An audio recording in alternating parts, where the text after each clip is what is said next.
Hello and welcome back to another episode of the Single Malt Review. As we hurtle towards the Christmas months, or the Christmas month as it might be, hope you're keeping busy before we really get stuck into the festive season. We certainly are, with a big shoot we're going to do today, and the very first of it is going to be this lovely wee Glenrothes that Dave has found. What did you find?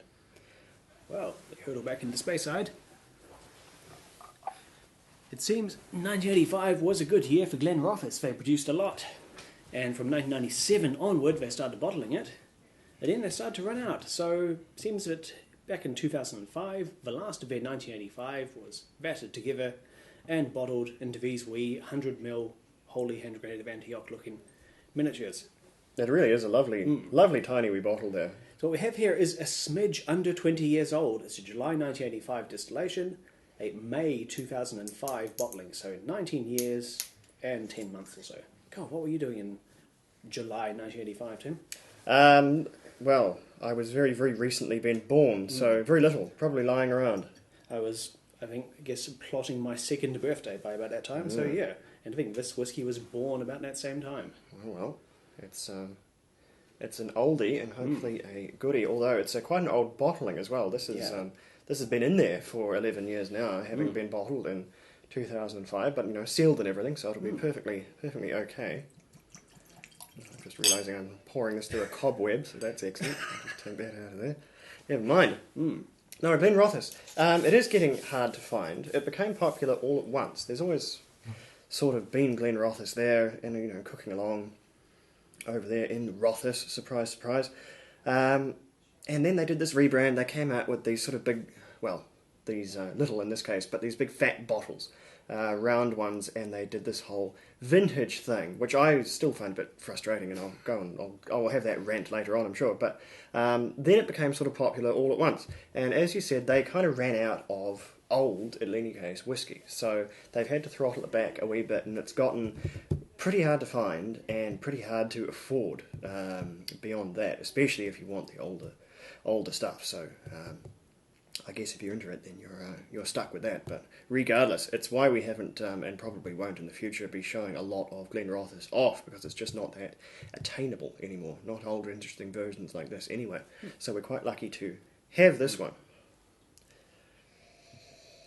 Now, you weren't able to find any information about the casks specifically? No, Glenrothes don't provide any information publicly that I can tell, and the various whiskey review websites don't say definitively what mixture of casks are involved here. Never mind. Glenrothes, a bit like Avalor, which it's very close to up there in Speyside, they do tend towards the sherry end of the spectrum. This will have bourbon and sherry casks in it, in whatever sort of blend they go for, but that blend is sherry dominant as opposed to not. So we'll be looking for, they've got creamy dried fruits and rich, which is about as simple as tasting notes can get on the bottle. We might be able to do a bit more than that, but certainly on the darker, richer, fruitier end of the spectrum from that sherry domination I would expect to see. So we'll just have to have a look. Yeah, 43%, I'm assuming that means it possibly has been chill filtered? I think on this one, especially for something bottled in 2005, I would be very, very surprised if it was an unchill filtered bottle. Was it bottled today, 11 years later? That might not be the case. I haven't really investigated what Glenrothes' practices are these days, so I know I couldn't tell you. But I'd be fairly sure that this has both colouring and chill filtration, alas, but not a great deal of colouring, because this isn't particularly dark. After 19 years in a sherry cask, or something lower, a number of sherry casks, I'd expect something about that dark. Yeah, no, any colouring in here, they've tweaked it rather than faked anything with this. So anyway. Oh, it smells good. That's more strongly spiritous than I would have thought. It's a good fresh there is quite white a good spirit smell. It's acetone for me rather than white spirits. That sort of quite sweet model glue spirit smell. It's very, very vibrant. Yeah, there's a touch of the Airfix kit in there. But very vibrant for its age, and certainly it hasn't decided to go old in the bottle or anything. There's quite a bit of fruit and a bit of wood there too. Getting some sap, some fresh oakiness. By which I mean the smell of fresh oak timber, not something that's freshly oaked in where we the wood in here is pretty it's pretty real. The wood in here, Glenrothes does particularly some of their sherry matured whiskies, it takes on wood really, really fast. I don't know where they get their casks, but you'll occasionally see this phenomenon where they have one that goes completely wrong. It just takes it on too fast, and it ends up getting sold to an independent bottler. And so you'll get these sort of super, super young, super strong Glenrothes, and they can be sort of 7 years old. There was a 6-year-old one. Adelphi bottled a couple of real bangers, and they're not subtle whiskies. They're more sort of a force of nature, but they show you just how quickly that Glenrothes can mature into a really, really wooden dominated beast sometimes.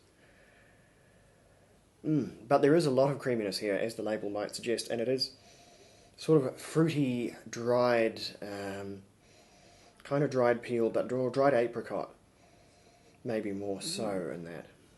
Well, I have just taken a sip, and that is an explosive flavour. That is bursting with heat and a spicy vibrancy and a lot of sharp and waxy fruits. That's really cracking off, as you possibly put it, in my mouth. It's really got a lot going on. It's certainly maybe even more than 50% sherry matured. I think it's really, really going for that side of the flavour. There is quite a lot of nuttiness on the palate. I find there's a distinct walnut quality to there, sort of a quite pervasive, oily, strongly flavoured nuts. If you're familiar with walnut, that's probably as best as I can describe it, but there's a little bit of hazelnut and almond as well, and these are all very, very sherry cask common flavours, so more and more sure that this is way up the sherry side of the pool rather than the bourbon.